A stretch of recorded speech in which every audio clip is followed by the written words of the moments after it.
안녕하세요. 얼마 전 미국에 온 30대 여자입니다. 계모인 시어머니 때문에 하마터면 미국에 혹 하나 달고 올 뻔했던 어처구니 없는 이야기를 해드릴게요. 남편과 저는 사내 커플이었습니다.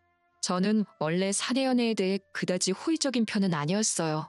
사귀다 헤어지기라도 하면 제 인생에 큰 타격을 입힐 수도 있다고 생각했으니까요.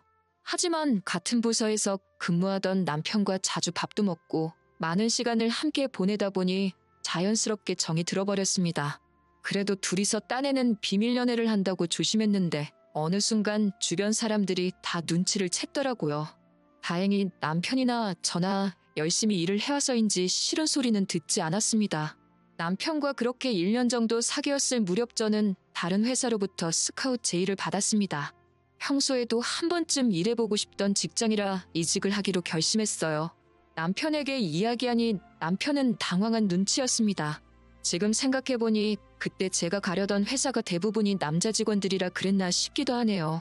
이직 이야기가 얼마 지나지 않아 남편은 자기 거라고 확실히 도장을 찍어야겠다며 결혼하자고 했습니다. 그렇게 결혼을 약속하고 회사를 옮겼어요. 결혼 이야기가 본격적으로 진행되면서 시댁에 인사를 드리러 가던 날이었습니다. 시댁은 서울에서 멀리 떨어지지 않은 곳에 있었기에 저희는 차를 가지고 가게 되었어요. 남편은 부담 갖지 말고 편하게 들으라며 마치 남 이야기하듯 자기 어린 시절 이야기를 시작했습니다. 남편이 5살이었을 때 불의의 사고로 친어머니가 돌아가셨다고 합니다. 그 당시 안정적인 직업이 없었던 시아버지께서는 남편을 외할머니에게 맡겼고 그렇게 10년 동안 남편을 한 번도 보러 오지 않으셨대요. 그러다 어느 날 재혼을 하게 되었다며 지금의 시어머니와 왔더랍니다. 그 이후로 시부모님과 함께 살기 시작했대요. 그리고 얼마 지나지 않아 두 분 사이에서 여동생이 태어났는데 그게 바로 제 시누이입니다. 그런 이유로 자기한테 나이 차이가 많이 나는 여동생이 있는 거라며 혹시 궁금해할까봐 말해주는 거라고 하더라고요. 평소에 성격이 밝고 가족들하고도 사이가 좋은 것 같아 보였기에 남편에게 그런 과거가 있는 줄은 상상도 못했습니다. 시댁에 도착하니 시부모님이 저희 둘을 반갑게 맞아주셨습니다. 신우는 어디 갔는지 안 보이더라고요. 저는 그저 속으로 어른들이 모인다니까 불편해서 어디 다른 데라도 갔나 보다 생각했어요. 얼마 안 있다가 식사부터 하자는 시어머니 말씀에 모두 식탁으로 모였는데 그때 2층에서 인기척이 들리더니 신우가 툴툴거리며 내려오더라고요. 신우는 진한 화장에 머리를 노랗게 염색하고 있었는데 그걸 보고는 요즘에는 학교에서는 학생이 저러고 다녀도 뭐라고 안 하나 그런 생각을 했습니다. 신우는 저를 힐끗 보더니 아는 체도 안 하고 밥만 먹기 시작했어요. 그러자 시어머니께선 당신이 보기에도 그 상황이 민망하셨는지 애가 원래 숫기가 없어서 그렇다며 신경 쓰지 말라고 하셨습니다. 시아버지께서는 말수가 많지 않으셨고 반면에 시어머니는 다정하신 분 같았습니다. 하지만 제가 집안의 속사정을 듣고 와서인지 시어머니가 남편보다는 신우를 훨씬 많이 챙기는 것 같았어요. 정확히 말하자면 시어머니께서 신우 눈치를 엄청 살피시더라고요. 뭐랄까 절절매는 느낌이랄까요. 그 정도가 얼마나 심하던지 시어머니를 보고 있는 게 안쓰러울 지경이었습니다. 집으로 돌아오는 길에 어머님께서 딸 눈치를 너무 보시는 거 아니냐고 남편에게 물으니 한참을 망설이다가 편견 같은 거 가지면 안 된다며 충격적인 이야기를 해주더라고요. 그건 바로 신우가 학교에서 엄청난 말썽꾸러기였다는 거예요. 친구들을 너무 많이 괴롭히다 못해 학교 측에서 감당을 못하겠다며 차라리 전학을 가달라고 부탁해 올 정도로 문제아였다고 합니다.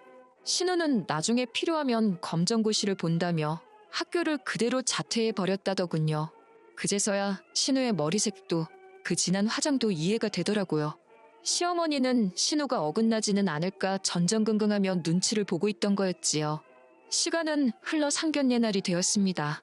양가 어른들만 모시고 하려고 했는데 맛있는 거 먹는데 어떻게 신우만 쏙 빼고 먹냐는 시어머니의 말씀에 그럼 신우도 데리고 나오라 했습니다. 남편과 저희 가족이 한 10분 정도 먼저 도착해서 자리에 앉아 있었어요.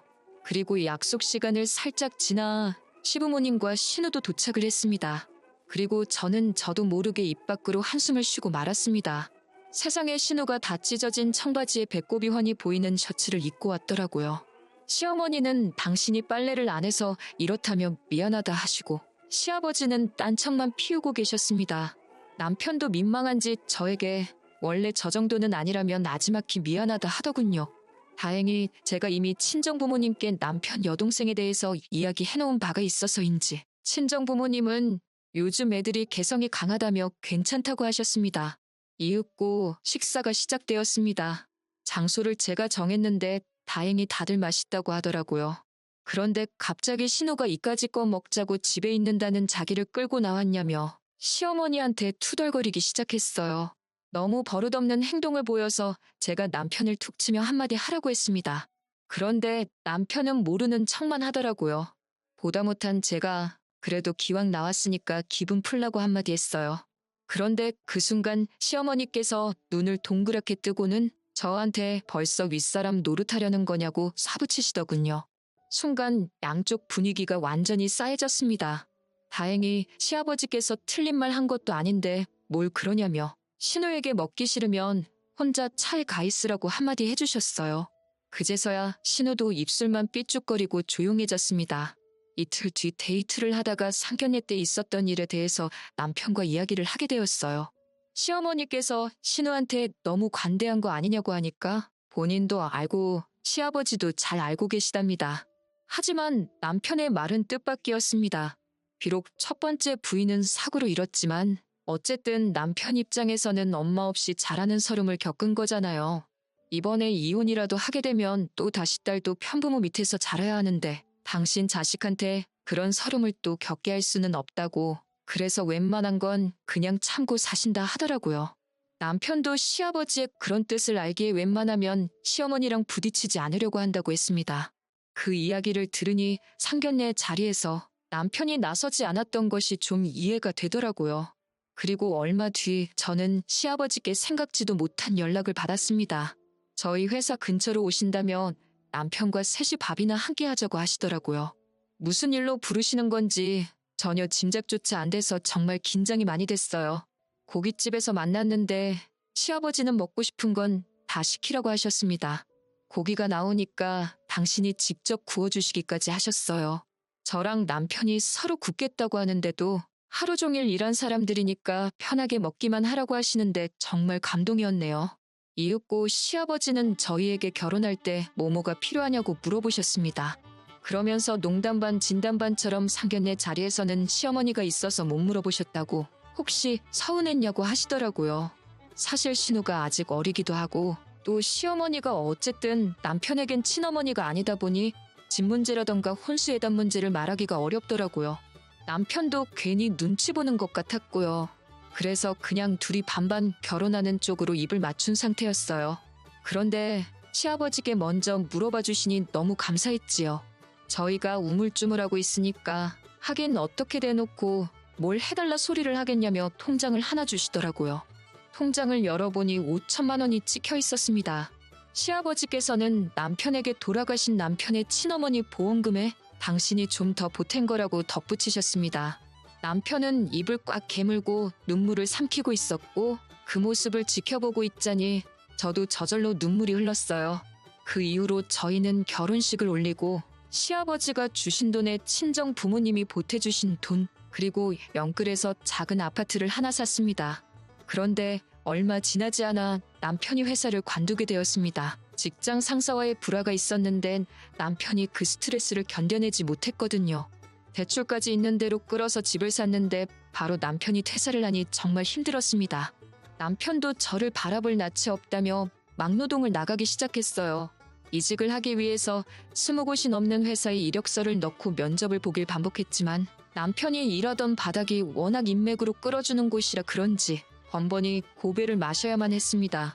저는 남편에게 기죽지 말라고 두드리면 열린다지 않냐며 열심히 해보자고 다독였습니다. 하지만 그 시간이 길어지자 저도 불안하고 스트레스를 받게 되더라고요. 그러다 하루는 제 상황을 알고 있던 회사 상사가 저를 불렀습니다. 자기가 간섭할 일이 아닌 것 같지만 요새 얼굴이 금방이라도 쓰러질 것 같아서 그런다며 혹시 해외에 나가고 싶은 생각이 있냐고 묻더라고요. 회사에서 전부 다 지원해주는 해외 연수니까 남편이랑 같이 가라고요. 인생의 터닝포인트가 될지 아냐면서 말이지요. 남편과 상의 끝에 해외 연수를 가기로 했습니다. 다행히 배우자에 대한 지원도 어느 정도 가능하였기에 이러한 결심을 내릴 수가 있었어요.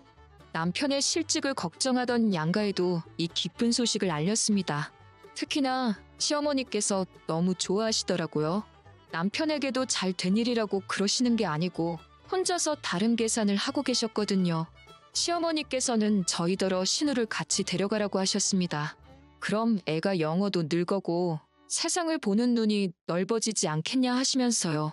저희들 먹는 밥상에 수저 하나만 놔주면 된다면서 정말 아무것도 아니라는 듯 말씀하시는 그 뻔뻔함에 기가 차더라고요.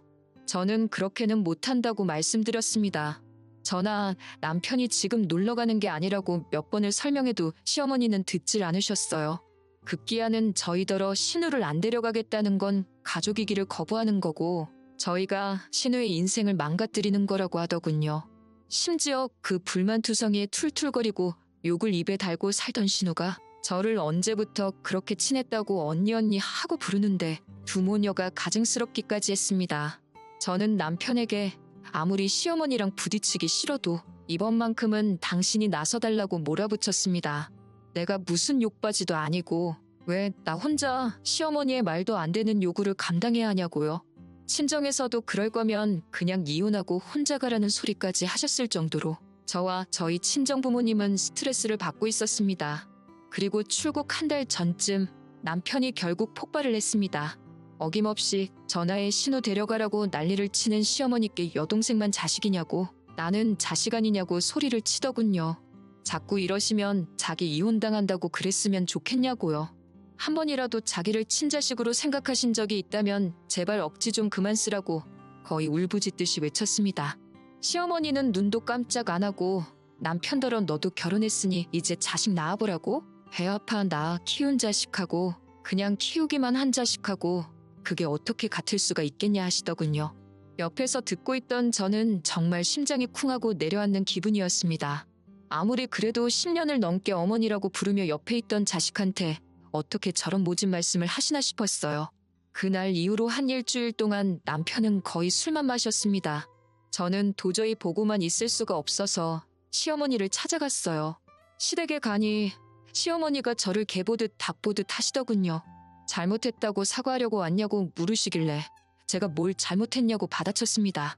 시아버지는 저에게 그게 무슨 말버릇이냐며 오냐오냐 하니까 어른 무서운 줄 모르냐고 호통을 치셨어요. 문득 시아버지가 지금 이 상황을 정확히 알고 계신 건지 궁금했습니다. 저는 시아버지께 저랑 남편은 이제 이혼해야 할 것 같다고 말씀드렸어요. 그러자 시아버지께서 눈이 동그래지시더니 어디 감히 이혼 소리를 하나며 말버릇 지적한 걸로 잔소리 들었다고 이혼한다고 하는 거냐며 호통을 치시더라고요. 저는 시아버지를 먼저 진정시키고 회사에서 준 해외 연수 기회며 그동안 시어머니가 신우 데려가라고 억지 쓴 일부터 그날 시어머니가 남편에게 했던 배 아파 낳은 자식 이야기까지 그동안에 있던 모든 일에 대해서 하나도 빼놓지 않고 다 일러바쳤습니다. 처음에는 저더러 말도 안 되는 소설 쓰고 있다고 믿지 않으셨던 시아버지도 제가 그나마 가지고 있던 몇 개의 녹음 파일을 들려드리자 점점 안색이 안 좋아지시더군요. 시어머니께서는 시아버지께 당신이 너무 열받아서 그런 소리를 한 거라며 오빠가 미국물 먹으러 가면서 여동생 좀 데려가는 게 그렇게 어려운 일이냐고 계속 당당하게 행동하시더군요. 하지만 시아버지께서 무서운 눈으로 시어머니를 노려보시더니 딸 앞길은 걱정되고 아들 앞길은 신경 안 쓰냐며 엄마라는 사람이 어째 그러냐고 혀를 차셨습니다. 그러더니 저에게 네 시어머니가 하는 말은 지금부터 하나도 귀담아 들을 필요 없다고 니들 일은 니들이 알아서 하라고 하시더군요. 그러자 시어머니가 지금 며느리인 제 앞에서 자기를 무시하는 거냐며 그럴 거면 이혼하자고 시아버지께 달라들더라고요. 그러자 시아버지도 툭하면 이혼하자 소리 당신도 지겹다면 나가라고 그렇게 이혼해서 혼자 살고 싶으면 딸은 두고 혼자 나가라고 고함을 치셨습니다. 처녀를 건드려 놓고 결혼 안 해준다고 난리를 쳐서 팔자에도 없는 재혼을 하게 만들더니 이제는 평생을 이혼하자는 소리로 사람을 괴롭힐 거냐면서요. 점점 시부모님의 부부싸움이 과격해져서 제가 있기가 뭐하더라고요. 결국 일단 알겠다고 말씀드리고 시댁에서 빠져나왔습니다.